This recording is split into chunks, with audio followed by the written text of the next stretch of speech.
Alright, so magandang hapon po sa inyong lahat mga kapatid sa Panginoon. Again, good afternoon po sa lahat po ng ating mga viewers at sa lahat po ng ating mga listeners, as well as those po sa mga ating mga kasama po sa Real KJP Believers. Thank you for watching. Tayo po ay mag-aaral tungkol po sa Book of Matthew. So we're going to start with new chapter, which is Matthew chapter 22. So again po, magandang hapon po sa inyo lahat. At sa lahat po ng mga kapatiran in different parts of the world, magandang araw po sa inyong lahat. God bless po sa inyo. Tayo po ay manalangin muna. Let's have a short prayer. Our Father in heaven, thank you so much for your blessing, giving us another day in our lives. Pagpalain niyo po ang Bible study ngayon, Panginoon Diyos, online. At sa lahat po na makakarinig, Panginoon Diyos, please guide them. Give them the wisdom they need, Lord. Salamat po sa lahat. In Jesus' name. Amen. Okay po. Magandang hapon po kay Mobera Tabingan. Alright, good afternoon kay Preacher Jervin Medallion. Magandang gabi na pala, no? Gabi na pala, hindi na pala hapon, gabi na. Magandang gabi, no?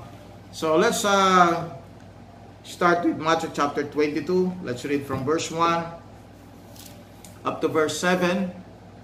Okay, Sister Melody, good evening. Good evening po sa inyo. Okay, so Matthew 22. This is under the prophecy in a parable. The prophecy in a parable. So good evening, Pastor Luciano Mirafuentes. Good evening po sa inyo. Okay, so reading from verse 1 up to verse 7, prophecy in a parable. The Jews' history, yung history ng Jews to AD 70. AD 70. So this is the time of the destruction of Jerusalem. So comparative po ito sa Luke 14 verse 16 to 24, no? Cross reference po natin. Luke 14 verse 16 to 24. Okay. So reading from verse 1 up to verse 7. Kung meron po kayong Bible ay pwede niyo pong sundan. And Jesus answered and spake unto them again by parables, and said, The kingdom of heaven is like unto a certain king, which made a marriage for his son, and sent forth his servants to call them that were bidden to the wedding. And they would not come. Again, he sent forth other servants, saying, Tell them which are bidden, Behold, I have prepared my dinner, my oxen and my fatlings are killed, and all things are ready, come unto the marriage. But they made light of it and went their ways, one to his farm, another to his merchandise.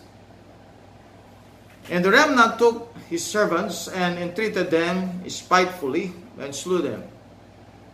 But when the king heard thereof, he was wroth, and he sent forth his armies and destroyed those murderers and burned up their city.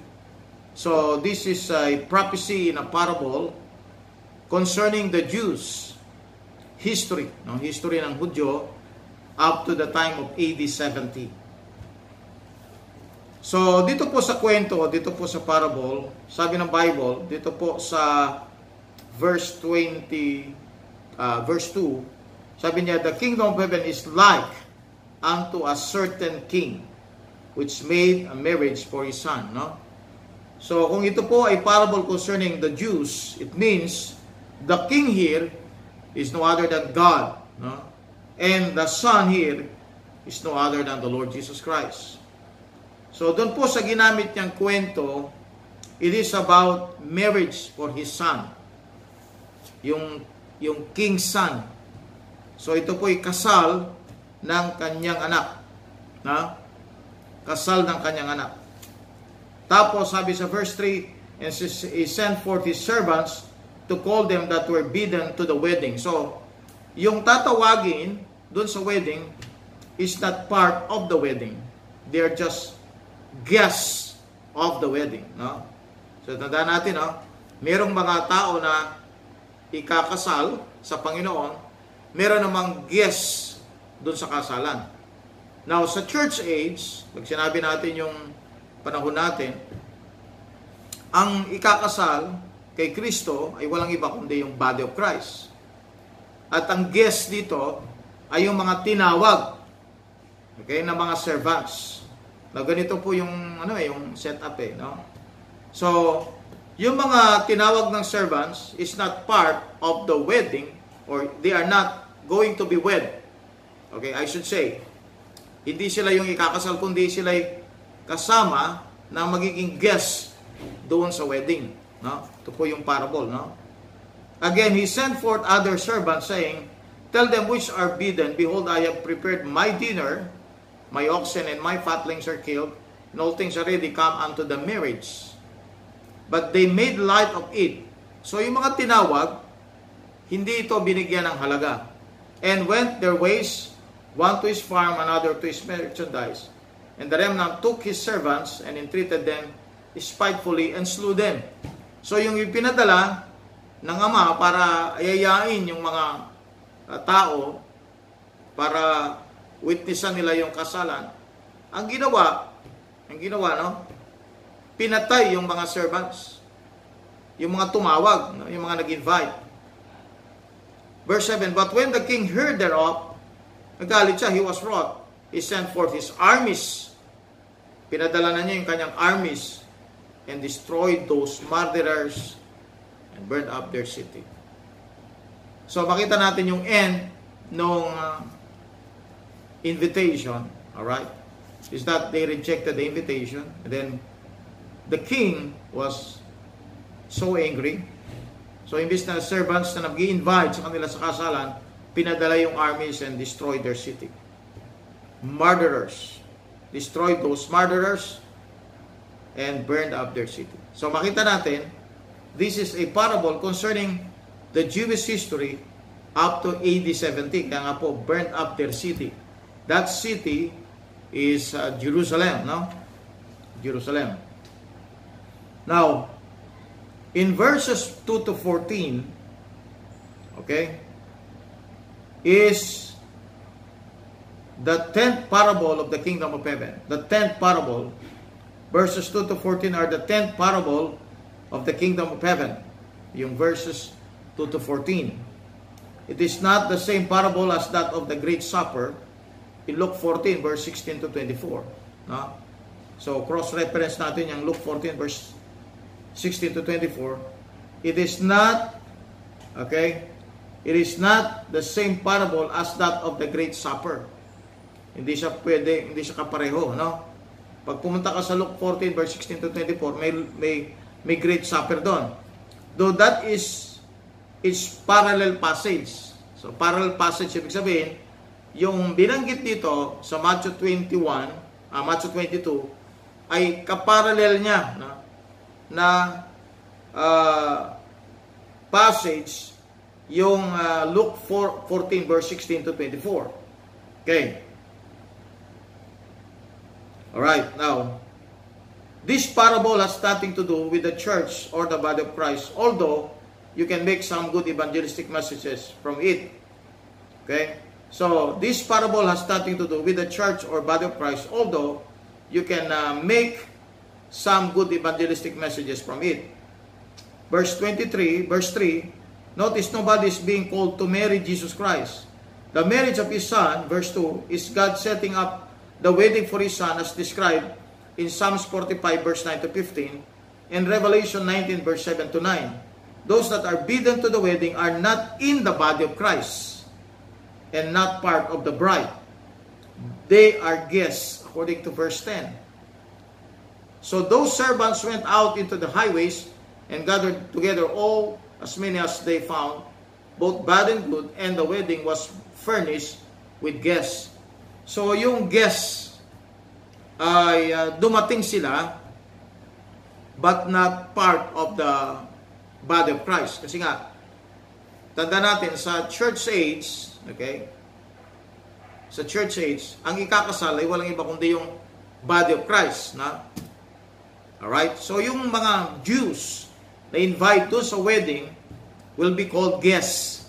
At yun ay makita natin sa Psalms 45 verse number 9 to 15. Okay? As well as in Revelation 19 verse 7 to 9. So pagdating natin sa Revelation 19 verse number 7 to 9, Revelation 19 verses 7 to 9, yan ay patungkol sa marriage, pero ang ikakasal ay yung body of Christ, not the Jews. No? Kasi nga may mga nagtuturo na ang bride ni Christ ay yung mga Jews. Alright? Tandaan natin, the Old Testament, ang wife ni Jehovah ay yung mga Israelites, yung Jews. But in the church age, ang wife to be the bride of the Lord Jesus Christ is no other than the body of Christ. Okay. So, kaya makita natin sa verse 3, nakalagay doon, and send forth his servants to call them that were bidden to the wedding. So, may wedding, pero yung mga invite, hindi sila yung ang ikakasal. Meron ng kasalang mangyayari.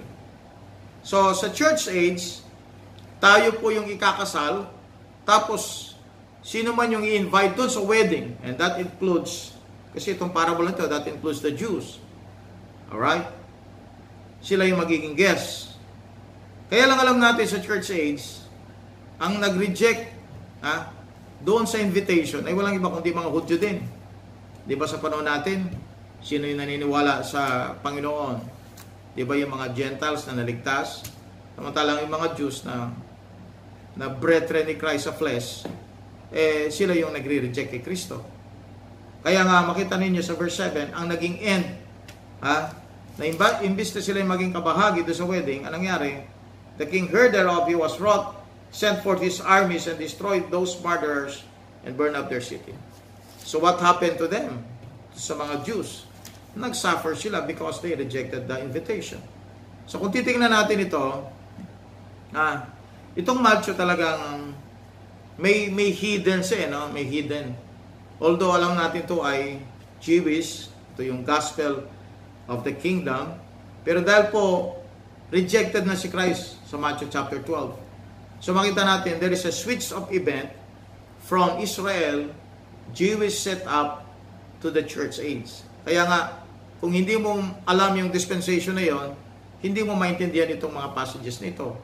So ito ay unti-unting ipinakikita sa atin yung movement from Jews, wherein God is centered of them, kaya lang dumating yung point na they have rejected the Son. Kaya and the Lord is now switching to the Gentiles. Kaya itong Matthew 22, dahil ito'y nasa parable na, parable of the kingdom of heaven, applied na yan sa Christendom. So during the time that the church age, ang Israel, nagsuffer siya, although he was invited as guest. Okay? Now, verse 8 to verse number 14, this is a prophecy naman in a parable, the Jews in the tribulation. So yung parable number 1, okay, from verse 1 up to verse 7, is a parable concerning the Jews' history up to AD 70. Ito naman pong second part ng prophecy in a parable is about the Jews in the tribulation period. Nasa loob ng tribulation period naman ito. Verse 8 to verse 14. Then saith he to his servants, the wedding is ready, but they which were bidden were not worthy. The bidden, the wedding is ready. Handa na yung kasal. Okay? Go ye therefore into the highways, and as many as ye shall find, bid to the marriage. So those servants went out into the highways and gathered together all as many as they found, both bad and good, and the wedding was furnished with guests. So makita natin, mga guests ang tawag, no? Kaya makita ninyo sa Psalms 45 verse 9 to 15, may mga bridesmaid, everything, no? Okay?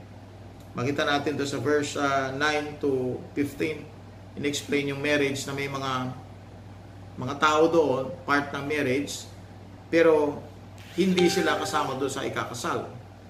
Okay? They are not part. So they are just, okay, added persons na nandun present sa wedding. Okay. Now, look at verse number 11 to 14. And when the king came in to see the guests, he saw there a man which had not on a wedding garment. And he said unto him, Friend, capital F, friend, how comest thou in hither, not having a wedding garment? And he was speechless. Then said the king to the servants, Bind him hand and foot, and take him away, and cast him into outer darkness. There shall be weeping and gnashing of teeth, where many are called, but few are chosen. Okay. Now, concerning the passages in verse number 8, 12, okay, up to verse number 14. So, makita po natin dito,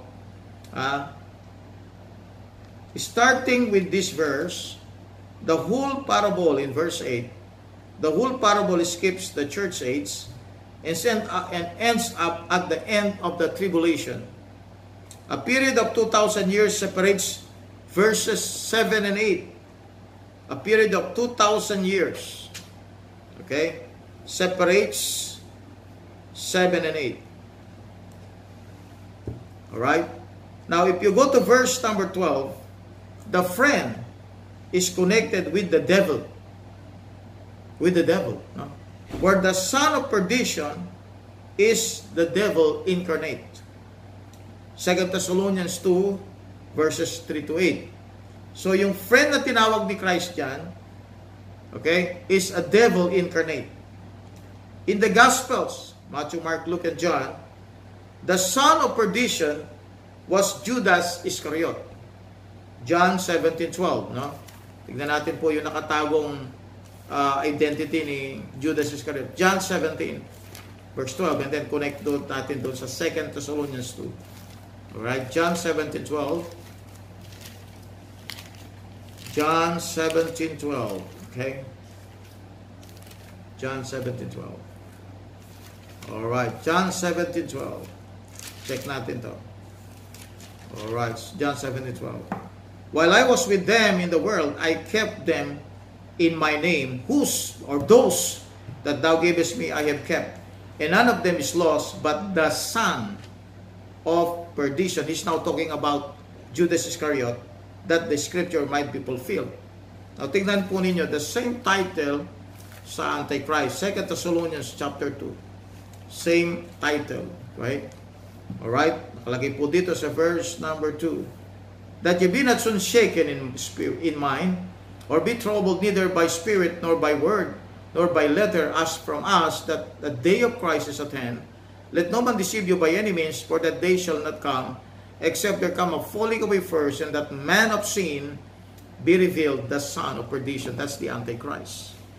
So the Antichrist is called the son of perdition. So during the time of the Gospels, Judas Iscariot is called the son of perdition by the Lord Jesus Christ. It means, okay, Judas Iscariot is not just a simple person. Especially when you go to John 6, verse number 17. No? Especially kapag nabasa mo ito, sabi niya sa verse 70, Jesus answered them, Have not I chosen you 12, and one of you is a devil. So, Judas Iscariot is a devil incarnate. Okay? It's a devil incarnate. Kaya nga po, itong passage from verse 8 to verse 14 is applied to the tribulation period because Judas Iscariot, during the time of the Gospels, he is called the son of perdition, in which that will be the title of the Antichrist in the tribulation period. Therefore, these passages is now prophetically inclined and applied to the coming tribulation period where the Antichrist is present. Okay? Now, in verse 14, kalagay po doon, few are chosen because very few are willing to take the wedding garment in the context. The garment is important, no? Ang garment, pag pumunta ka sa Revelation 19, you will see that garment, no? is the righteousness of the saints. Tingnan natin sa Revelation 19, verse 9. Ito tayo sa book of Revelation. The last book of the Bible is called Revelation. Pagdating natin sa Revelation 19, okay, verse 9. Okay, verse 8 and 9, sabi niya, and to her granted that he should be arrayed in fine linen, clean and white, for the fine linen is the righteousness of the saints, of saints. And he saith unto me, Right, blessed are they which are called unto the marriage supper of the Lamb. And he said unto me, These are the true sayings of God. So, the garment is about the righteousness of saints. So, ito yung katuwiran ng mga mananampalataya. Okay? So, it seems that itong friend, if itong friend ito, it seems na he can be present but he is not worthy. Kita niyo yan? So, Judas Iscariot is part of the apostles. Okay? He is present but he is not worthy. So, may mga taong dumating doon sa marriage but they are not worthy because they don't have the righteousness of saints. Sinasabi ng Bible. So, this is very important when we are going to study the book of Revelation because itong parable na ito, i-compare natin pareho, makita natin, hindi siya pwedeng mag-match doon sa church age period. Ang pwede lang mag-match yung verse 1 up to verse 7. Yun lang po ang pwedeng mag-match doon sa church age period. But verse 8 up to verse 14, because it is now talking about a friend which is a devil incarnate, so it could be applied to the coming tribulation period. So it's a split, no? Although verse 7, nakadugtong sa verse 8, naka-split siya. Okay. Now, so, tapusin lang po natin from verse 15 up to verse 22. Then went the Pharisees and took counsel how they might entangle him in his talk. And they sent out unto him their disciples with the Herodians, saying, Master, we know that thou art true and teacher, and teachest the way of God in truth. Neither carest thou for any man, for thou regardest not the person of man. Tell us therefore, what thinkest thou? Is it lawful to give tribute unto Caesar or not? But Jesus perceived their wickedness and said, Why tempt ye me, ye hypocrites? Shew me the tribute money. And they brought unto him a penny. And he said unto them, Whose is this image and superscription? They say unto him, Caesar's. Then said he unto them, Render therefore unto Caesar the things which are Caesar's, and unto God the things that are God's. When they had heard these words, they marveled and left him and went their way. Now, the argument about taxes. You can see that in Mark 12, verse 13 to 17, in Luke 20, verse 20 to 26. Ito po ay argument sa taxes. Actually po, ito ay panghuli sana nila kay Jesus Christ. Because in the Old Testament, the Jews should only pay, alright, to a Jewish ruler. Kapag nagbigay po sila ng pera, paying any money to any ruler except a Jewish ruler. Kaya hinuhuli ngayon si Kristo. Kung tama lang ba, nagbibigay sa isang hindi Jewish ruler? Sapagkat magbibigay sila ng tax. O, siyempre, ang Panginoon matalino, Diyos siya. So, alam na yung Deuteronomy 17 verse 14 to 15. Deuteronomy 17 verse 14 to 15 talks about a Jew that should pay only to a Jewish ruler. So, dito makita natin, hindi siya nahuli. Bakit? Sapagkat kinuha niya yung pera na ginagamit ng panahon na yon, di ba? Sabi niya doon sa verse number 19, Show me the tribute money, and they brought unto him a penny. It's a penny. Okay? So bagaman ginawa itong denarios ng iba, but it is a penny. That shows that that penny is equivalent to a wage, no? To a wage. Sweldo, pang sweldo, a penny. Ang nakalagay doon, ang image sa subscription ay si Caesar. Kaya sabi ni Kristo, render unto Caesar, o ibigay yung para sa kanya at bigay para sa Panginoon Diyos. Ibig sabihin, hindi pa rin nila mababali yung batas na nasa Deuteronomy 17 verse 14-15 dahil merong para sa Panginoon, bilang mga Hudyo, sapagkat may Panginoon sila, bilang Hudyo, may Panginoon sila, may rule sila, nang bibigay sila doon sa Panginoon. Okay? So, kung ito'y para kay Caesar, ibigay kay para kay Caesar. Since they are under the rulership of an empire of Rome, so they have to pay the taxes, but that is not a contradicting, that's contradicting to what the law said. Because you know why? Because bago nila ibigay yung para kay Caesar, ibigay mo na lang para sa Panginoong Diyos. Because they are under Roman Empire, they are obligated to give to the Roman Empire, and yet they give to God. So they can give to God as well as they give to Caesar.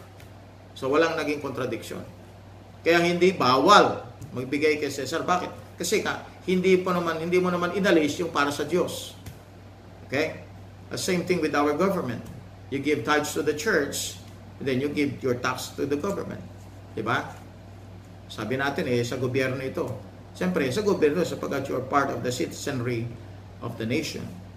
The same way sa panahon na yon. So this argument about taxes, and then sa verse 23 up to verse number 33, it is about the argument about resurrection bodies.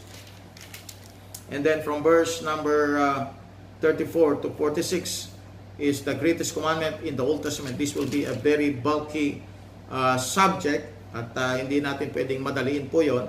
But this thing will give us, una, the prophecy concerning the Jews' history to AD 70. And then we have the prophecy in parable the Jews in the tribulation, which exposes the person of Judas Iscariot. And then the argument about taxes, di ba?